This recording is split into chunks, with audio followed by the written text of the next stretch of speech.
guys, welcome back to Mental Health Monday. My name is Michelle McQueen Bradley.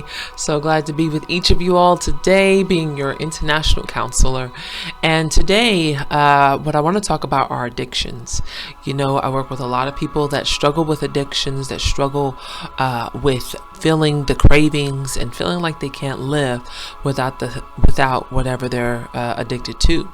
You know, and lately we've heard, especially in the counseling world, saying it's important to not call them addicts. It's important to call them more like substance users. And when you think about that, that means that addictions is more than just drugs and alcohol. We're talking about addicted to success, addicted to your career, addicted to work, addicted to people pleasing, addicted to food. I mean, it's a variety of things.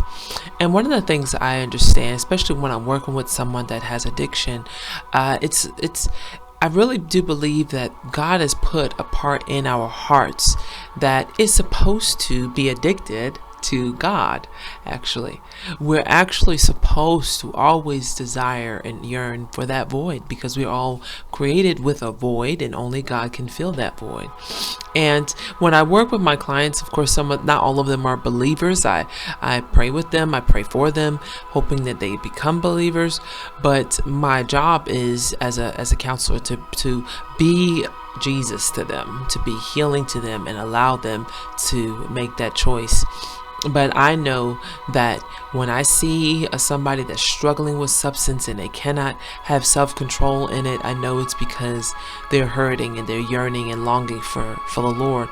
And somewhere along the line, if I hear the yearning and longing long enough, I start to introduce them to, well, what does your spiritual life look like?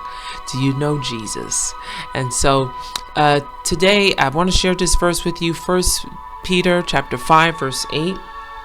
I'm going to read it here. 1 Peter chapter 5 verse 8. It says, "Be sober, be vigilant, because your adversary, the devil, as a roaring lion, walketh about, seeking whom he may devour."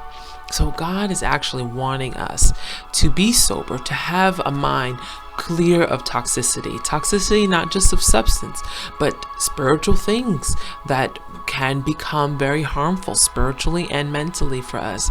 Mindful of what you watch, mindful of where you go, who you talk to, what you listen to with your ears, and what you see with your eyes. That toxicity of everyday life things sometimes that we get easily overwhelmed.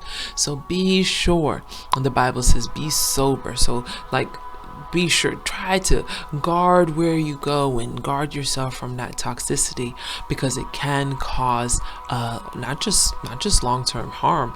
It can cause damage to yourself and family, and that's a lot of times what happens with our substance users concerns. So I'm just encouraging you this week to enjoy your week free from toxicity. You know, and really allowing yourself to be mindful of what you want in your body and what you don't. And I'm not just talking about through your mouth, but all your senses.